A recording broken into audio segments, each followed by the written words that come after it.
Russia Ukraine যুদ্ধবন্ধে আমেরিকাকে ছাড়া যে শান্তির পথে অগ্রসর হওয়া বাস্তবসম্মত নয়, এমনটাই মন্তব্য করেন ইউক্রেনের পররাষ্ট্রমন্ত্রী আন্দ্রি সিবিহা। শনিবার জার্মানির পররাষ্ট্রমন্ত্রী ইয়োহান ওয়েডেফুলের সঙ্গে এক যৌথ সংবাদ সম্মেলনে তিনি একথা বলেন। পাশাপাশি জার্মানিকে ইউক্রেনের নিরাপত্তা, প্রতিরক্ষা এবং ভবিষ্যৎ পুনর্গঠনে নেতৃত্ব দেওয়া উচিত বলেও অভিমত ব্যক্ত করেন। আমাদের আরও সক্রিয়ভাবে আমেরিকার সম্পৃক্ততা প্রয়োজন। আমরা ওয়াশিংটনের এমন সম্পৃক্ততাকে স্বাগত জানাই। দেশটির নেতৃত্বকেও আমরা স্বাগত জানাই, কারণ শেষ পর্যন্ত আমেরিকার সহযোগিতা ছাড়া এই পরিস্থিতিতে শান্তির পথে অগ্রগতি এবং একটি ন্যায়সঙ্গত শান্তি অর্জন কোনোভাবেই বাস্তবসম্মত নয়। এদিকে রুশ ড্রোন হামলায় ইউক্রেনের মধ্যাঞ্চলীয় শহর ক্রিভি রিহে প্রাণ গেছে অন্তত 15 জনের। শুক্রবারের এই হামলায় আহত হয়েছেন অন্তত 130 জনের বেশি, যাদের মধ্যে 22 শিশুও রয়েছে। হামলার পর ধ্বংসস্তূপে উদ্ধার কাজ চালান জরুরি বিভাগের ফায়ার ফাইটাররা। ইউক্রেনের প্রেসিডেন্ট ভলোদিমির জেলেনস্কি হামলাটিকে বর্বর ঘটনা বলে নিন্দা করেছেন। উদ্ধারকর্মীদের লক্ষ্যবস্তু করতেই রাশিয়া ইচ্ছাকৃতভাবে প্রথম হামলার প্রায় 30 মিনিট পর দ্বিতীয় হামলা চালিয়েছে বলেও তিনি অভিযোগ করেন। এছাড়া রাশিয়াকে জবাবদিহিতার আওতায় আনতে আন্তর্জাতিক সম্প্রদায়ের প্রতিও আহ্বান জানান তিনি। এর জবাবে শনিবার রাশিয়ার সামারা অঞ্চলে ড্রোন হামলা চালায় ইউক্রেন। এতে অন্তত 6 বেসামরিক লোক নিহত হয়েছেন বলে দাবি করেন রুশ কর্মকর্তারা। এছাড়া একটি শিল্প স্থাপনা ও একটি অনলাইন খুচরা বিক্রয় প্রতিষ্ঠানের গুদাম হামলার শিকার হয়। সেন্ট্রাল গাজার দেইর আল বাহের একটি বাড়িতে ভয়াবহ বিমান হামলা চালিয়েছে ইসরায়েল। শনিবারের এই হামলায় অন্তত 1 জন নিহত এবং বেশ কয়েকজন আহত হয়েছেন। ইসরায়েলি সামরিক বাহিনীর দাবি, নিহত ব্যক্তি হামাসের আল কাসাম ব্রিগেডের প্লাটুন কমান্ডার শরীফ আল হাসনায়াত। আল আকসা শহীদ হাসপাতালের তথ্য মতে গত 48 ঘন্টায় গাজা জুড়ে চালানো হামলায় আরও 2 প্যালেস্টিনিয়ান প্রাণ হারিয়েছেন। অন্যদিকে শুক্রবার অধিকৃত ওয়েস্ট ব্যাংকের হেব্রনে সেটেলারদের অনুপ্রবেশকে কেন্দ্র করে হওয়া সংঘর্ষে ইসরায়েলি বাহিনীর গুলিতে 17 বছর বয়সী এক প্যালেস্টিনিয়ান কিশোর নিহত হয়েছেন। এছাড়াও এতে আহত হয়েছেন 70 বছর বয়সী এক বৃদ্ধ। পরে রাতে দখলদার বাহিনীর অভিযানে জেনিনে প্রাণ হারান আরও একজন। এছাড়া পশ্চিম হেব্রনের বৈতউলা থেকে এক তরুণকে গ্রেপ্তার করেছে দখলদার বাহিনী। একই সাথে নাবলুসের বৈতফরিক এবং মাসাফের ইয়াত্তায় সেটেলারদের ও ইসরায়েলি সেনাদের মারধরে আহত হয়েছেন আরও 3 প্যালেস্টিনিয়ান। হেব্রনের এই সহিংসতা ছড়িয়ে পড়েছে প্যালেস্টিনিয়ানদের ব্যবসা প্রতিষ্ঠানেও। শহরের কাছে বি এরিয়ার একটি পাথর কিয়ারিতে গভীর রাতে হামলা চালিয়ে এক্সকাভেটর ও অন্যান্য যন্ত্রপাতিতে আগুন ধরিয়ে দেয় সশস্ত্র ইহুদি বসতি স্থাপনকারীরা। এটি বি এলাকা।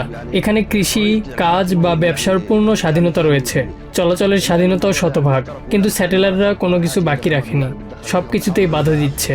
তারা জমির মালিকদের জীবন অতিষ্ঠ করে তুলছে, চাষাবাদ, পশুপালন, এমনকি কাজ করতেও বাধা দিচ্ছে। অথচ এই এলাকাটি বহু শ্রমিক ও মানুষের জীবিকার প্রধান উৎস।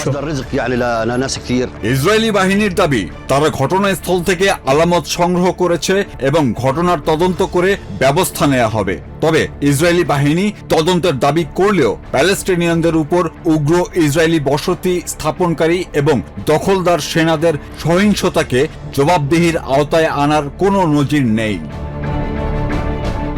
জাতিসংঘ সহ বিভিন্ন আন্তর্জাতিক সংস্থা, আইন ও জাতিসংঘের সদস্য দেশগুলোর মতে ওয়েস্ট ব্যাংকে ইসরায়েলি বসতি অবৈধ হলেও তা তোয়াক্কা করে না তেল আবিব।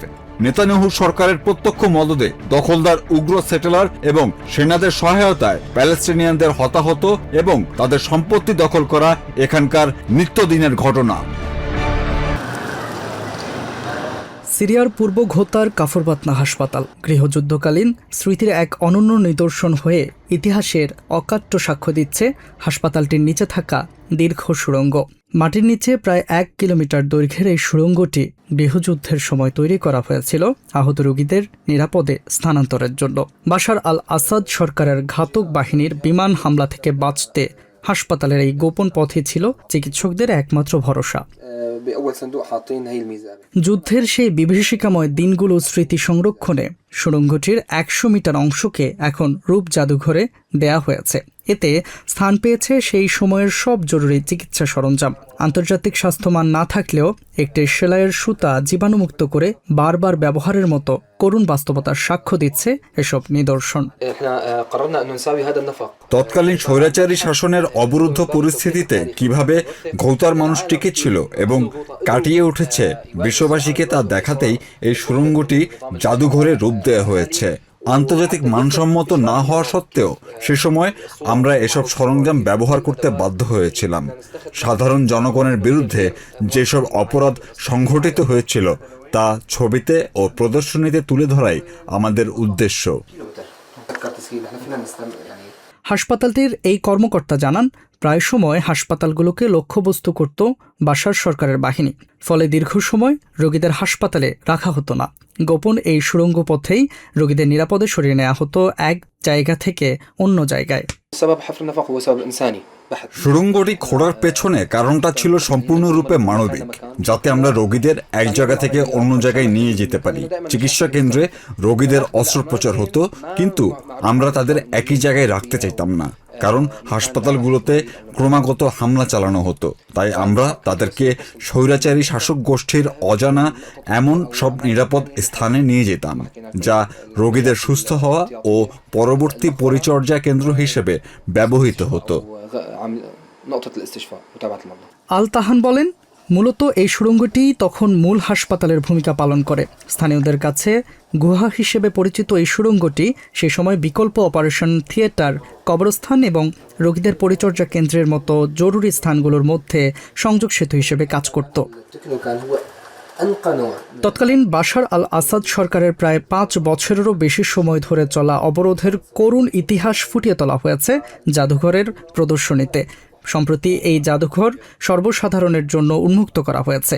দর্শনার্থীদের প্রত্যাশা, এর মাধ্যমে নতুন প্রজন্ম নিজের দেশের এই ক্রান্তিকালের ইতিহাস জানতে পারবে। প্রজন্মের পর প্রজন্ম যেন জানতে পারে আমাদের সঙ্গে এই সময়ে ঠিক কি ঘটেছিল। ঘটনাগুলো অত্যন্ত হৃদয় বিদারক এবং মর্মান্তিক হলেও এই সত্য তাদের জানা উচিত যে সাবেক শাসক গোষ্ঠী আমাদের সাথে কতটা বর্বর অন্যায় করেছিল।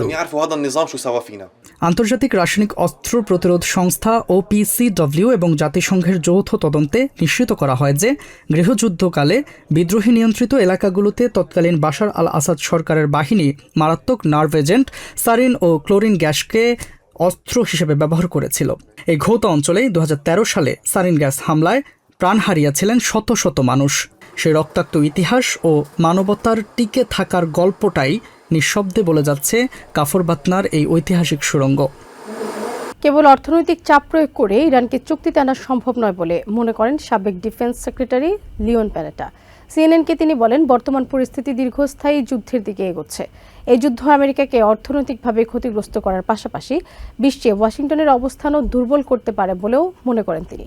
এদিকে ইরানের ওপর অর্থনৈতিক অবরোধ আরও বিস্তৃত করার উদ্যোগে মিত্রদের কাছ থেকে আমেরিকা যথেষ্ট সমর্থন পাচ্ছে না বলে মন্তব্য করেছেন অবসরপ্রাপ্ত অ্যাডমিরাল জেমস স্ট্যাভরিডিস। অন্যদিকে অবসরপ্রাপ্ত ইউএস এয়ারফোর্স কর্নেল সেড্রিক লেটনের মতে, ইরানের সঙ্গে আঞ্চলিক রেল যোগাযোগ বন্ধ না করলে নিষেধাজ্ঞা পুরোপুরি কার্যকর করা কঠিন হবে। ইরানের সঙ্গে চুক্তিতে পৌঁছাতে ইকোনমিক ডিল বাস্তবায়নের ঘোষণা দিয়েছে ওয়াশিংটন। তবে শুধু অর্থনৈতিক চাপ প্রয়োগ করে চুক্তিতে পৌঁছানো কিংবা যুদ্ধে বিজয় নিশ্চিত করা সম্ভব নয় বলে মনে করেন সাবেক ডিফেন্স সেক্রেটারি লিওন প্যানেটা। প্যানেটা বলেন, উভয় পক্ষই আশা করছে অপরপক্ষ শেষ পর্যন্ত হার মেনে নেবে, কিন্তু গোয়েন্দা তথ্য বলছে শুধু অর্থনৈতিক চাপ প্রয়োগ করে ইরানকে কোনো চুক্তিতে আনা সম্ভব নয়। একই সঙ্গে প্যানেটা বলেন, বর্তমান পরিস্থিতিতে দীর্ঘস্থায়ী যুদ্ধের জন্য প্রয়োজনীয় সব উপাদানই তৈরি হচ্ছে। এর ফলে আমেরিকা অর্থনৈতিকভাবে ক্ষতিগ্রস্ত হতে পারে এবং বিশ্বে ওয়াশিংটনের অবস্থানও দুর্বল হয়ে পড়তে পারে বলে মনে করেন তিনি। অর্থনৈতিক কঠোর নিষেধাজ্ঞা বাস্তবায়ন করতে মিত্র দেশগুলোর প্রতি আহ্বানেও উপযুক্ত সমর্থন পায়নি আমেরিকা বলে মনে করেন সিনিয়র মিলিটারি অ্যানালিস্ট অবসরপ্রাপ্ত অ্যাডমিরাল অ্যালাইড কমান্ডার জেমস স্ট্যাভরিডিস। তিনি বলেন, চায়না সবার আগে এই নিষেধাজ্ঞায় অংশ নিতে অস্বীকৃতি জানিয়েছেন। এয়ারফোর্সের সাবেক কর্নেল সেড্রিক লেইটন বলেন, শুধু নৌ অবরোধ করে অর্থনৈতিক নিষেধাজ্ঞা শক্তিশালী হবে না, তার জন্য ইরানের সাথে তুর্কমেনিস্তান হয়ে রাশিয়া ও চায়নার সংযোগ রেলপথগুলো বন্ধ করতে হবে, না হলে নিষেধাজ্ঞার কার্যকারিতা খুব কম হবে বলেও মনে করেন তিনি। ইউএস ডিফেন্স ডিপার্টমেন্টের সাবেক মধ্যপ্রাচ্য বিষয়ক অ্যাডভাইজার জেসমিন এল গামাল বলেন, হরমুজ প্রণালীকে ট্রাম্প নিজেদের অংশ বলে দাবি করেছেন।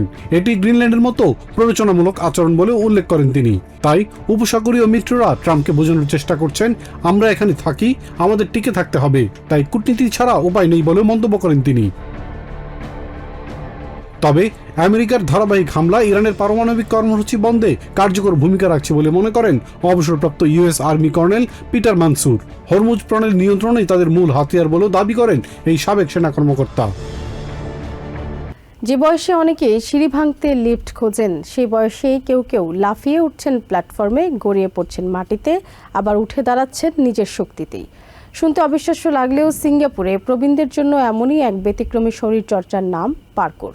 শহরের দেয়াল টপকে ছুটে চলার এই খেলায় এখন 60 আর 70 বছরের মানুষকে শেখাচ্ছে কিভাবে শরীরের ভারসাম্য ধরে রাখতে হয়, পড়ে গেলে কিভাবে নিজেকে সামলাতে হয়, পাশাপাশি পুনরুজ্জীবিত করে নিজের আত্মবিশ্বাসকে।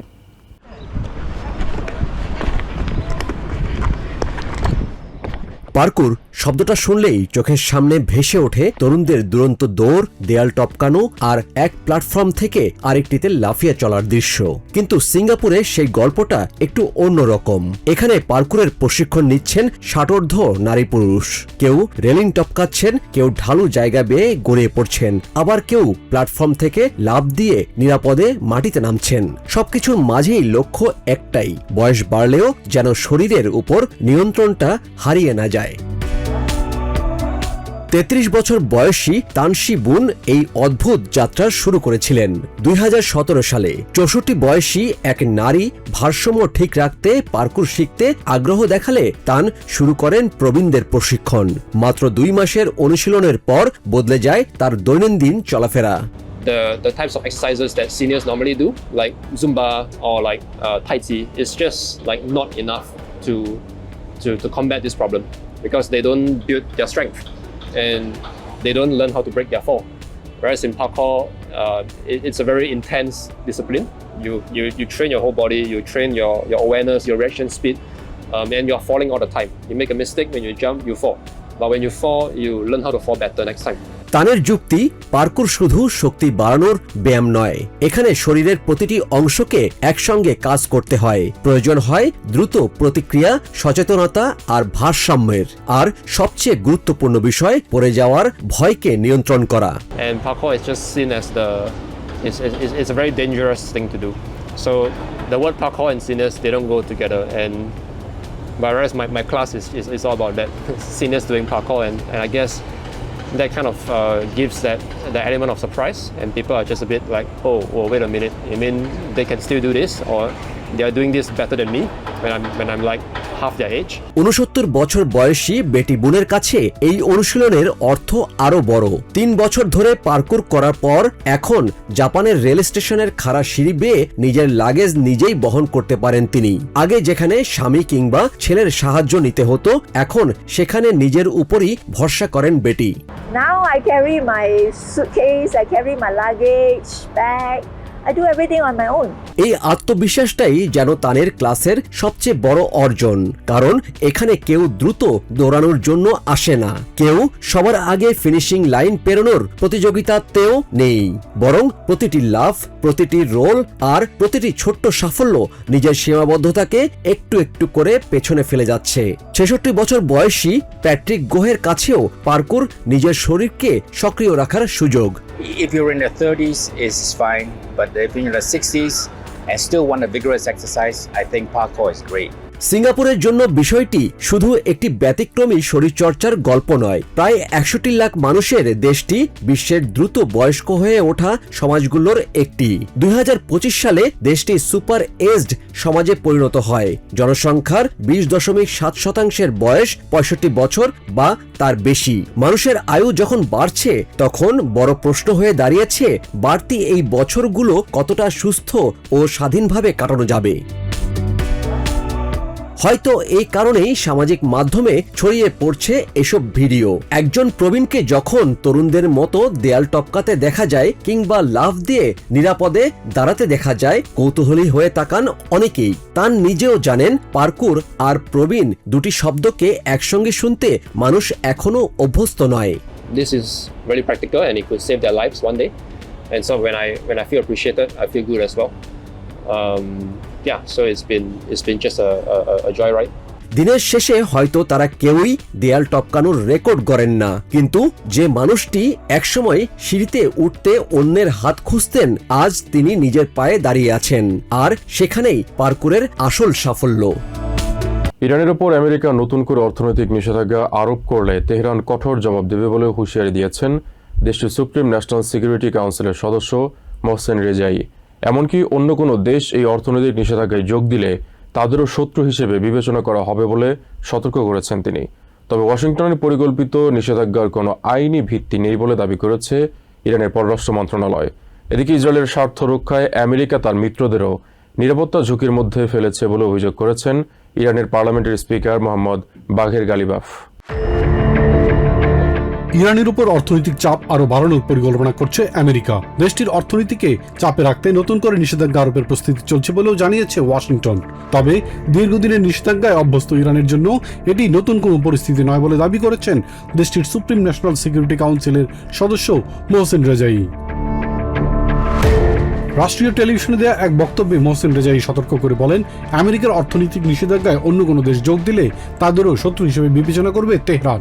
একই সঙ্গে আমেরিকার পরিকল্পনা থেকে দূরে না থাকলে সংশ্লিষ্ট দেশগুলোকে লক্ষ্যবস্তু করা হতে পারে বলেও হুঁশিয়ারি দেন তিনি। ট্রাম্প যদি আরো কঠোর অর্থনৈতিক পদক্ষেপ নেন, ইরানিদের প্রতিক্রিয়া হবে ভূমিকম্পের মতো। প্রথমে আমরা প্রতিবেশী দেশগুলো এবং বিশ্বের অন্যান্য দেশকে বলবো তারা যেন আমেরিকার অর্থনৈতিক যুদ্ধে যোগ না দেয়। কেউ যদি অর্থনৈতিক নিষেধাজ্ঞায় অংশ নেয়, তাদেরও শত্রু হিসেবে বিবেচনা করব। ইরানের উপর যুদ্ধ ও নৌ অবরোধের চাপ থাকলেও তেল বিক্রি অব্যাহত রেখেছে বলেও দাবি করেছেন রেজাই।